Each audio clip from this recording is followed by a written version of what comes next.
The Voice, in the traffic, October, 1966, Midtown Manhattan. The city was restless in that particular way only New York can be restless. Taxis leaning into their horns, steam lifting from subway grates like the city itself was exhaling. Pedestrians cutting through intersections before signals turned in their favor. Inside, a black Cadillac stalled in midtown congestion, sat Dean Martin, drumming his fingers lightly against the leather armrest, glancing at his watch more from habit than irritation. He had a meeting at NBC. Television schedules were not known for forgiveness. Dean had mastered the art of appearing unbothered, but even he disliked being late. The driver muttered something about a wrong turn and construction on 7th Avenue. Dean half listened. His thoughts were elsewhere. Ratings, production notes, an upcoming special. If fame had a way of stacking obligations until even breathing felt scheduled. And then he heard it. At first, it slipped into the car the way wind does. Faint, uncertain. A voice floating between buildings. A girl's voice. Young, clear. Singing softly but with such intention that even the traffic seemed to thin around it. When the moon hits your eye like a big pizza pie. Dean's fingers stopped tapping. He leaned forward slightly. That's amore. He didn't smile. He didn't react theatrically. He simply listened. The voice was not polished. It wavered in places, but there was something inside it, a steadiness beneath fragility, the kind of emotional truth you cannot teach in studios or rehearsal halls.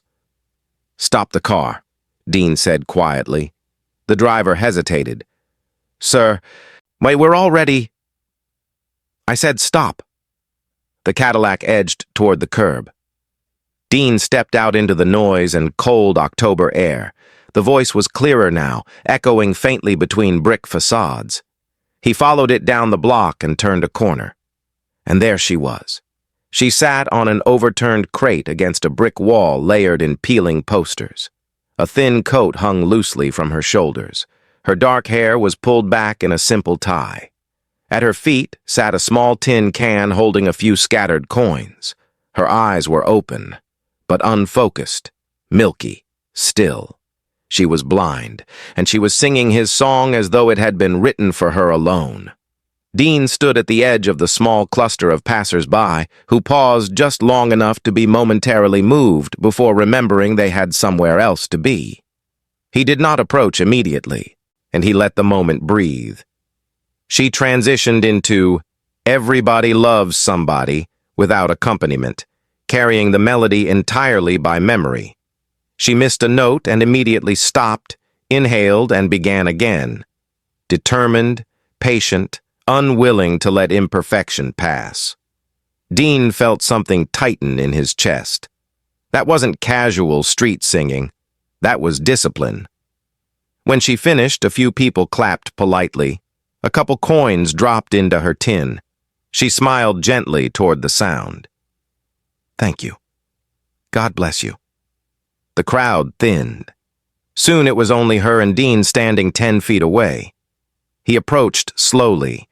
She turned her head slightly at the sound of his footsteps. Someone there? Yes, Dean replied. He kept his voice neutral. Oh, someone who enjoyed your singing. Her face brightened in a way that made her seem suddenly younger than her years. Thank you. I practice every day. What's your name? Maria. How old are you, Maria? 17.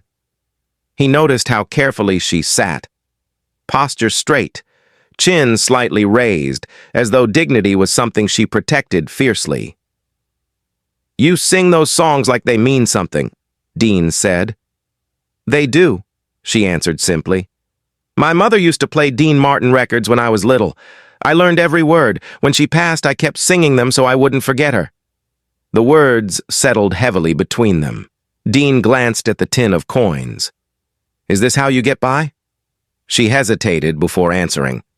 I stay at St. Catherine's shelter. They're kind, but I'm almost too old to stay much longer. I can't see, so I can't work. I can't read music. Singing's the only thing I know. There was no self-pity in her voice, just fact. Dean crouched slightly so his voice reached her without echo. "Maria, what would you do if you had the chance?" She smiled faintly, as though the question itself were indulgent. "I'd study music, properly. I'd learn technique. I'd teach other blind kids how to sing so they don't feel invisible." The word lingered. Invisible. Dean stood slowly. He had built an empire on being seen, and here sat someone unseen by nearly everyone walking past her. He reached into his coat and placed a folded bill into her tin. She frowned. "That's paper." "It's real. It's too much." "It's not enough," he replied quietly. She tilted her head. "You sound familiar." He hesitated. Then he sang softly. "When the moon hits your eye." She froze. Her hands trembled slightly. "That's—" "Yes." Silence stretched between them, not disbelief, but recognition. Tears gathered in her unseeing eyes. "You came," she whispered, as though he had answered a prayer she never expected to be heard. Dean did not correct her. He did not dramatize the moment. He simply said, "You don't belong on this corner, Maria." The traffic noise felt distant now. "What do you mean?" "I mean you deserve training. You deserve structure. You deserve someone to take you seriously." She laughed softly through tears. "People don't take blind girls seriously." "Some do," he said. He did not make promises that afternoon. He did not declare grand gestures. But something shifted inside him, something that had nothing to do with publicity or legacy. And he heard discipline in her correction of missed notes. He heard grief woven into melody. He heard potential suffocating quietly under circumstance. And Dean Martin had never been good at walking away from something beautiful once he heard it clearly. By the time he returned to the Cadillac, the NBC meeting no longer mattered. He instructed his assistant to make a few calls. Quiet ones, private ones, no press. The car pulled away, but Maria remained on that corner, unaware that her life had just tilted. Not because a star had heard her, but because someone had finally listened. The door that opened. The next morning, New York felt different to Dean Martin, though nothing visible had changed. The city moved with its usual indifference. Delivery trucks rattled along the avenues. Coffee vendors shouted orders. Office workers flowed like a river toward subway entrances. But somewhere between Midtown and 47th Street, a single decision had begun reshaping a future. Dean was not impulsive in business matters. His career had been built on calculated charm and steady discipline. But when it came to instinct, especially the instinct that whispered something mattered, he trusted it without hesitation. Maria's voice had not been a passing curiosity. It had been a signal. And he had learned long ago that ignoring signals led to regret. He returned to that narrow side street later that week without cameras, without entourage, without announcement. The Cadillac parked discreetly out of sight. Dean walked the last stretch alone. The October air had sharpened. The wind carried the smell of rain. He found her in the same place. Seated against the same brick wall, her coat pulled tighter around her shoulders. The tin can rested beside her, modestly heavier than before, but still insufficient to alter anything substantial. She was mid-song when he arrived, her voice threading through, "You're nobody till somebody loves you."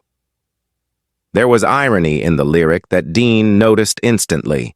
The song had been written for applause and romance, yet here it sounded like a quiet plea to a world that rarely paused long enough to care. When she finished, he approached without speaking, allowing her to sense his presence. She smiled slightly before he even introduced himself. "You came back?" she said softly. "I told you I would."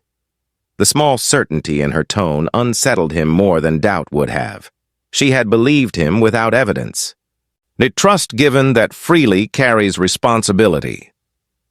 Dean sat beside her on the curb, unconcerned with the dirt or passing glances from pedestrians who did not recognize him without stage lighting and tailored suits.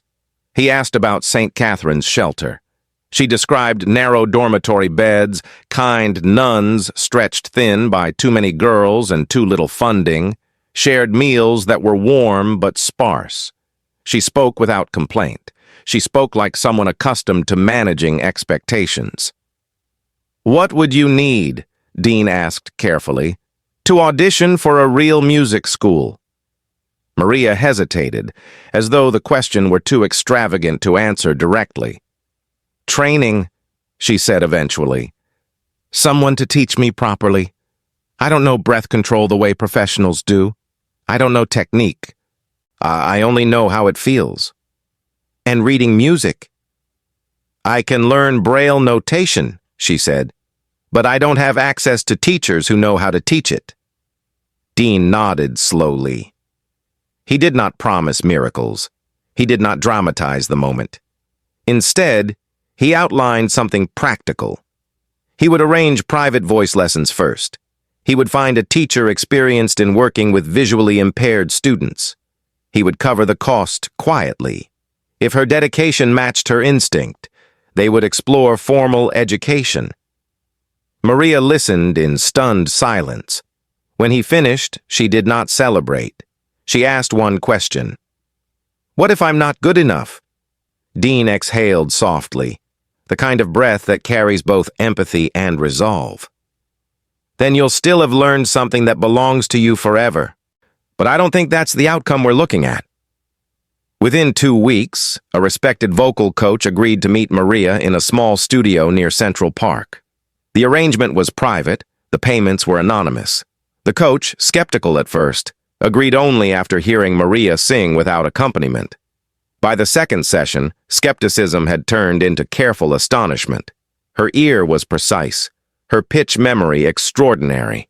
More importantly, she absorbed correction like water, not defensively, not fearfully, but hungrily.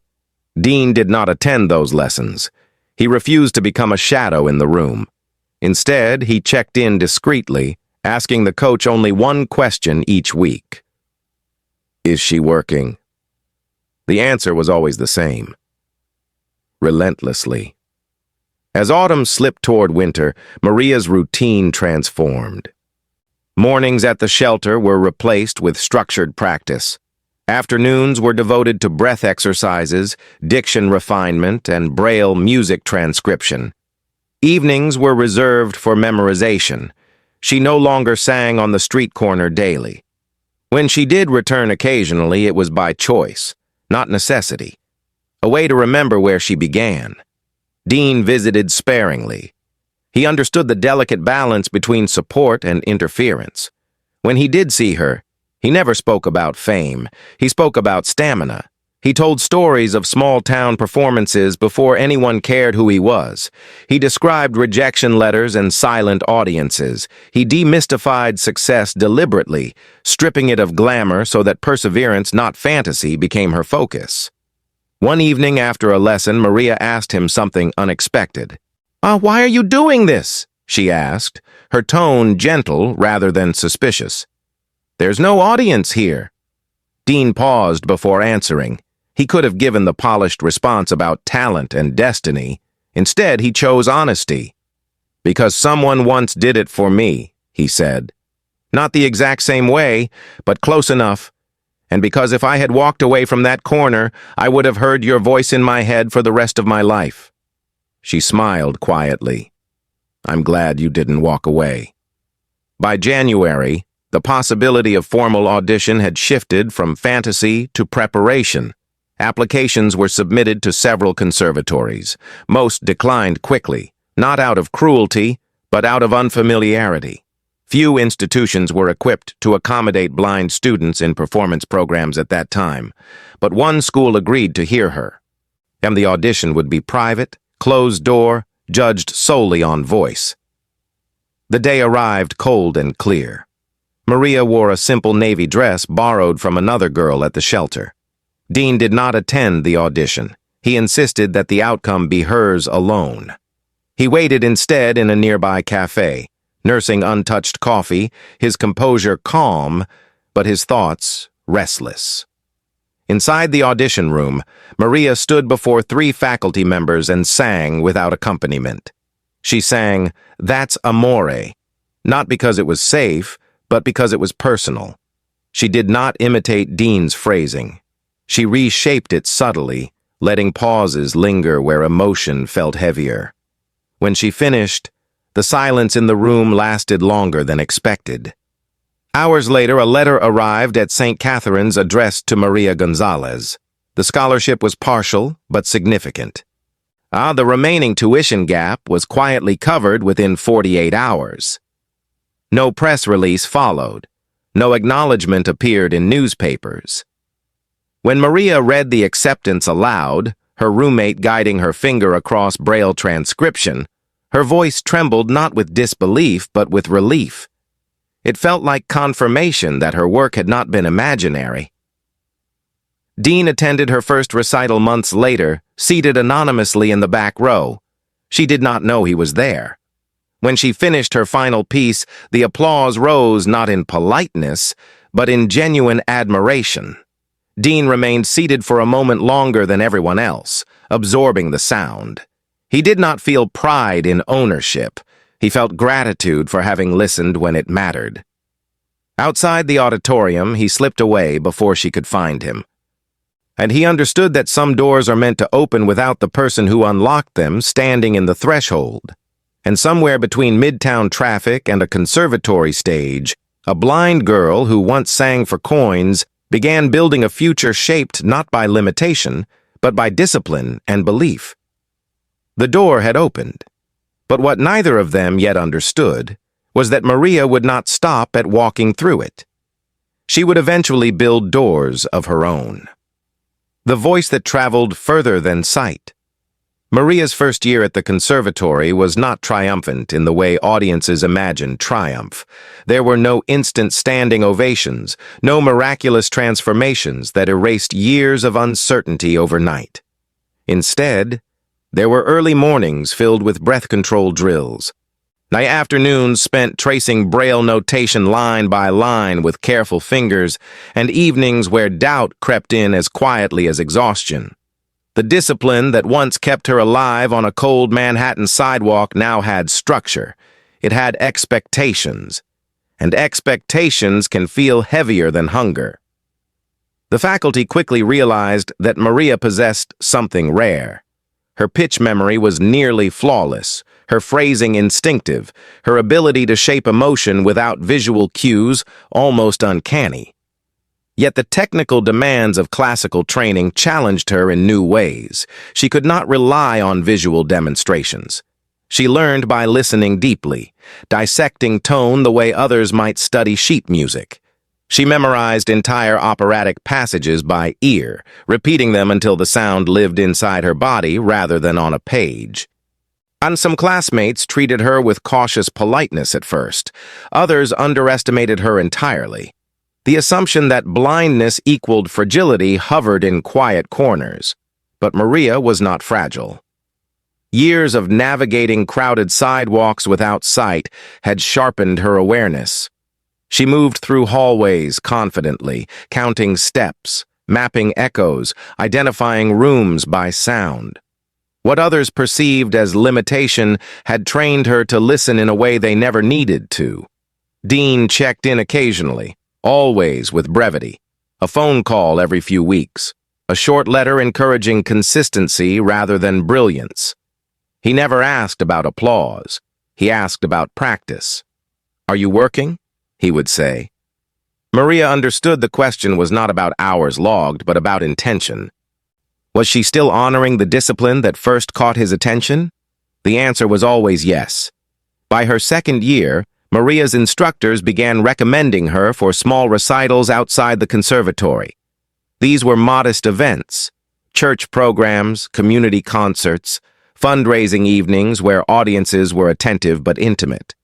She stood before microphones with calm composure, introducing herself simply as a student of music. She rarely mentioned her blindness unless asked directly. She did not want the narrative to be framed around inspiration. She wanted it framed around sound. One particular recital altered the trajectory of her confidence. It was held at a rehabilitation center for veterans who had lost their sight in service. The audience listened not as spectators, but as people who understood darkness intimately. When Maria finished singing, there was no thunderous applause. There was something quieter, a stillness thick with recognition. Afterward, several men approached her, guided carefully by canes and attendants. One told her that hearing someone navigate music without sight made him reconsider his own despair. Another said her voice reminded him that blindness was not the end of expression. That night, Maria lay awake in her dormitory, realizing something profound. The gift Dean had protected was not solely for stages and conservatories. It was portable. It could travel into rooms where hope had thinned and strengthen it quietly. She began to imagine a life not limited to performance, but expanded through teaching. Upon graduation, the industry did not unfold effortlessly before her. Recording executives admired her talent but hesitated at logistics.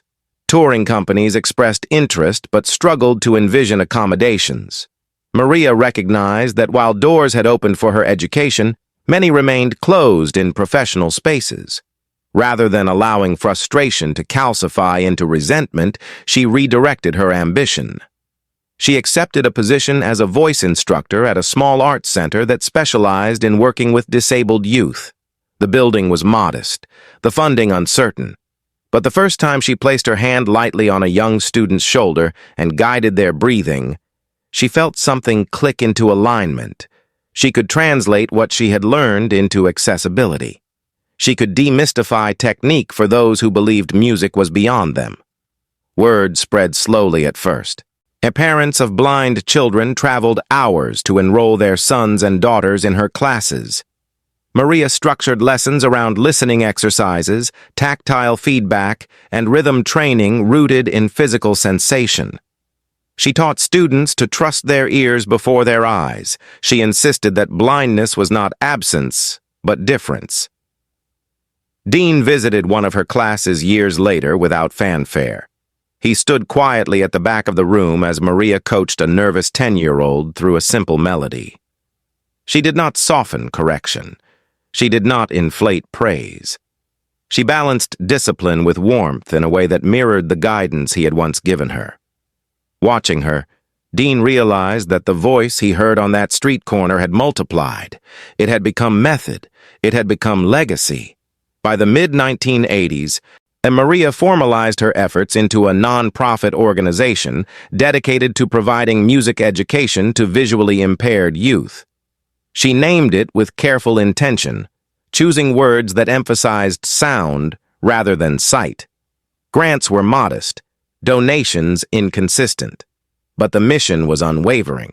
She built a small team of instructors trained not only in music, but in adaptive techniques. She partnered with schools reluctant at first, then convinced by results. Students who once hesitated to speak in public began performing confidently in auditoriums. A young boy with partial sight composed original pieces for piano. A teenage girl with complete blindness earned a scholarship to study opera abroad. Maria did not claim their successes as her own. She framed them as proof that access, not ability, had been the missing ingredient. Throughout these decades, Dean remained a steady presence in the background. Birthday calls, occasional letters, quiet financial contributions routed anonymously to ensure sustainability when funding dipped. He never allowed publicity to attach his name to her foundation. He understood that attaching celebrity to charity often distorts purpose. Maria knew of his support, but she respected his desire for discretion. As time advanced, their conversations shifted from logistics to reflection. They spoke about how strange it was that a wrong turn in traffic had redirected 2 lives. Maria once told him that the moment he revealed himself on that sidewalk was not the moment that changed her life. It was the moment he returned the following week. "Anyone can be moved once," she said. "Not everyone comes back?" Dean laughed softly at that, but the truth lingered. Consistency had been his quiet gift to her. She had transformed it into structure for thousands. When Dean's health began declining in the mid-1990s, Maria sensed the change in his voice before anyone told her directly. There was a weariness beneath the smoothness. Their calls grew slightly longer, though neither acknowledged the reason. They discussed music as they always had. They avoided sentimentality, but both understood that time was narrowing. The last conversation they shared before his passing was simple. Maria told him about a student who had just been accepted into a major conservatory. Dean listened carefully. "That's yours," he said gently. "You built that." Maria corrected him softly. "We built that." After his death, Maria felt a silence unlike the one she had known on the street corner decades earlier. This silence was not loneliness. It was gratitude edged with grief. She continued her work with the same discipline he had once demanded of her. The foundation expanded. Alumni performed internationally. Some returned to teach alongside her, completing a circle she could not see but felt clearly. Years later, when Maria herself neared the end of her life, she reflected not on awards or recognition, but on repetition, on cold mornings practicing scales, on hesitant students finding confidence, on a man who heard something beautiful and refused to walk away. She understood that the most powerful gestures are rarely grand. They are sustained. The voice that once traveled through Manhattan traffic had traveled far beyond sight. It had moved through classrooms, auditoriums, and rehearsal studios. It had reshaped narratives about disability and talent, and it had done so not because of spectacle, but because someone listened deeply enough to recognize what others passed by. In the quiet continuity of her foundation's work, the original moment on that October afternoon echoed, not as myth, but as momentum. A single decision to stop had become a lifetime of forward motion. And what began as a blind girl singing for coins had become a chorus of voices, each one carrying forward the same truth. Sometimes the most transformative love is simply refusing to walk away when you hear something beautiful. The legacy of listening time has a way of smoothing sharp memories, but it does not erase the ones rooted in feeling. Long after the Manhattan street corner had changed storefronts and the brick wall had been repainted and layered with new posters, the sound of that October afternoon remained vivid in Maria's mind. She could still hear the rhythm of traffic, the hollow echo between buildings, and beneath it all, the first moment she sensed someone had stopped, not out of curiosity, but out of attention. Listening, she had learned, is not passive. It is an act. It is a choice to remain present long enough for meaning to reveal itself. By the time Maria entered her later years, the foundation she built had grown into something far larger than its modest beginnings. What started as a handful of classes in borrowed rooms became a structured program with multiple instructors, adaptive learning materials, and partnerships with institutions that once hesitated to accommodate visually impaired musicians.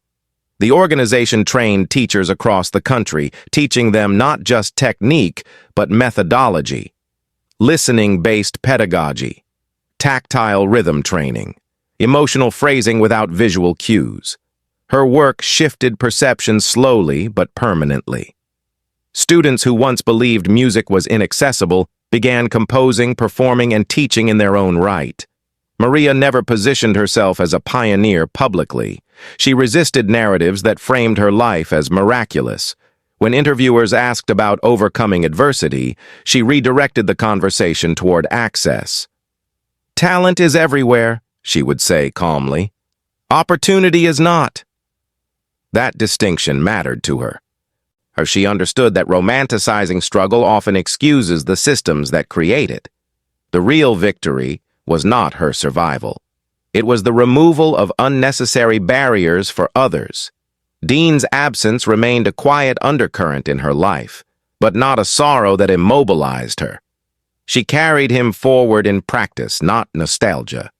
Every time she insisted a young student repeat a passage until breath and phrasing aligned, she heard his voice asking her the same question he had asked decades earlier. "Are you working?"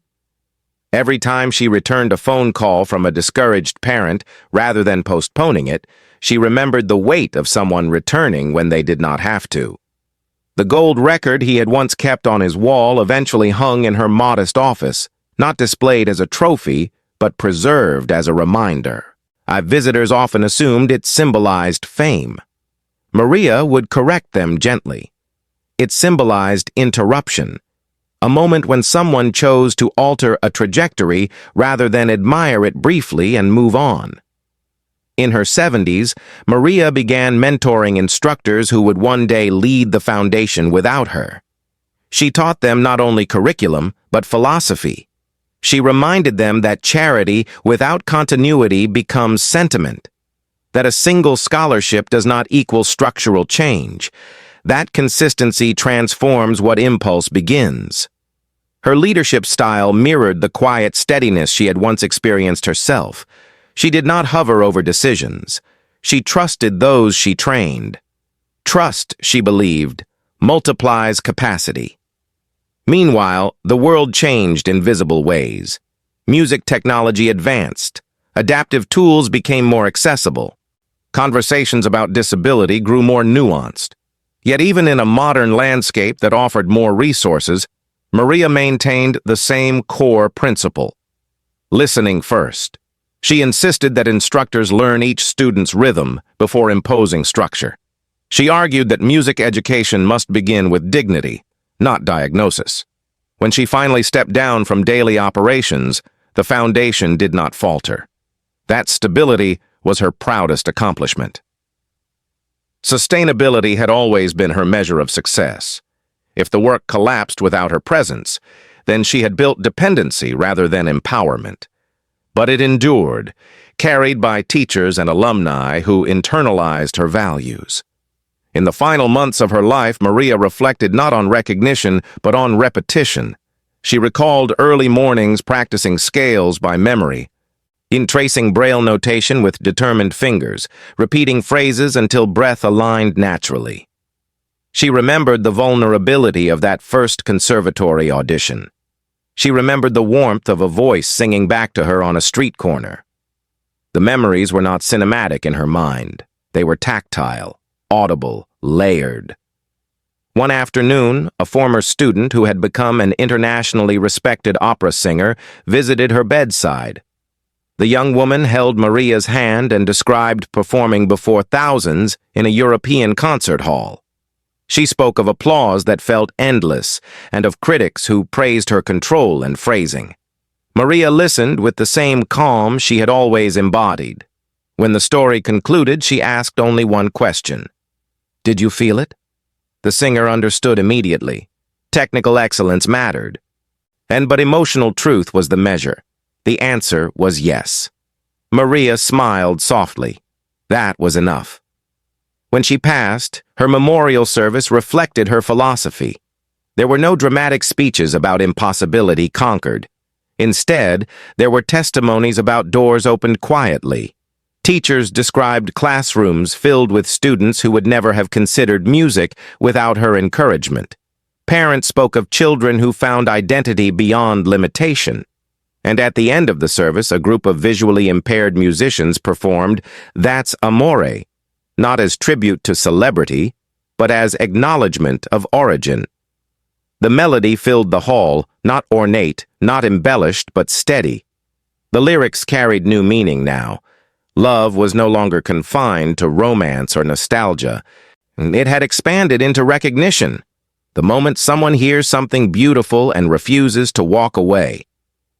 The foundation continued operating long after her passing. Grants expanded programs internationally. Adaptive music education integrated into mainstream conservatories.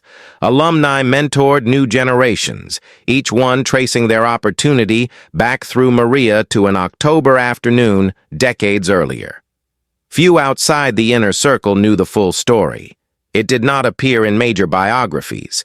It was not dramatized in documentaries. It lived instead in practice, in methodology, in quiet decisions to stop and listen. The story's power rested precisely in its ordinariness. There was no spectacle in a man stepping out of a car, No fireworks in arranging lessons, no headlines in anonymous donations. The transformation occurred in increments: a return visit, a scholarship, a phone call, a question asked consistently over years. Yet those increments reshaped thousands of lives. Listening, in the end, became the true legacy. Listening requires stillness in a world addicted to motion. It demands attention in a culture trained for distraction. It invites responsibility when one might prefer detachment. Dean's decision to listen that afternoon was not heroic in the theatrical sense. It was human. Maria's decision to carry that listening forward multiplied its reach beyond anything either could have predicted. And so, the legacy that endured was not fame, not awards, not myth. It was momentum born from attention. It was proof that when someone stops long enough to hear another person fully, the result can echo across decades. And the traffic that once surrounded that narrow Manhattan street moved on. The city evolved. Generations passed. But somewhere in rehearsal rooms filled with students tracing Braille notes and learning to trust their ears, the echo remained, steady, patient, and powerful. Sometimes the most important act is not singing, it is listening. And sometimes the smallest interruption becomes the longest-lasting harmony of all.